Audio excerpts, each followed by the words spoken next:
France-Finlande ce soir, dernier match des éliminatoires à la Coupe du Monde avant les fameux barrages de novembre. Les Bleus y pensent déjà, même si mathématiquement, mais peu probablement, ils peuvent encore se qualifier directement. Le match de ce soir servira de toute façon, avant toute chose, à donner un signal fort aux autres futurs barragistes. Il ne croit pas à un miracle et pourtant Didier Deschamps reconduit son équipe type contre la Finlande. Pas question d'imaginer la France se qualifier directement pour le mondial. Le sélectionneur pense plutôt à préparer les barrages en gagnant. D'arriver avec un capital confiance, sérénité, des repères, c'est mieux. Mais c'est être capable, sur ces deux matchs-là qui nous attendent, d'être performant et atteindre notre objectif. C'est pour atteindre cet objectif que le sélectionneur maintient la pression sur ses joueurs et après 2 victoires consécutives et 10 buts inscrits, pas question pour eux de gâcher le travail effectué. On peut faire tout ce qu'on veut avant. Le plus important, c'est d'être présent le jour J.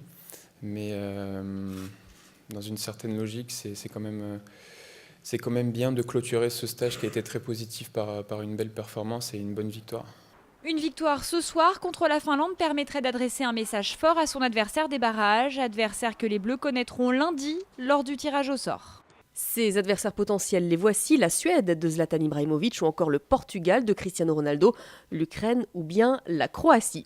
Et puis côté compo, le 11 de départ au Stade de France devrait être le suivant. Olivier Giroud sera encore titulaire à la pointe de l'attaque, Karim Benzema sur le banc des remplaçants et Nasri dans le couloir droit. L'espace de quelques heures, il va troquer ses longues spatules pour un drapeau. Jason Lamy-Chaput mènera la délégation française aux Jeux de Sotchi l'hiver prochain. Comme on s'y attendait, le CNOSF lui a confié hier cette charge. Le roi du combiné nordique était le grand favori et être porte-drapeau pour ce franco-américain est une véritable fierté. De ce choix et de représenter l'équipe de France olympique. C'est quelque chose d'exceptionnel à vivre. Je pense qu'on ne le vit qu'une seule fois dans sa vie. Et déjà de faire la cérémonie d'ouverture en passant devant la délégation française, ça va être quelque chose d'énorme.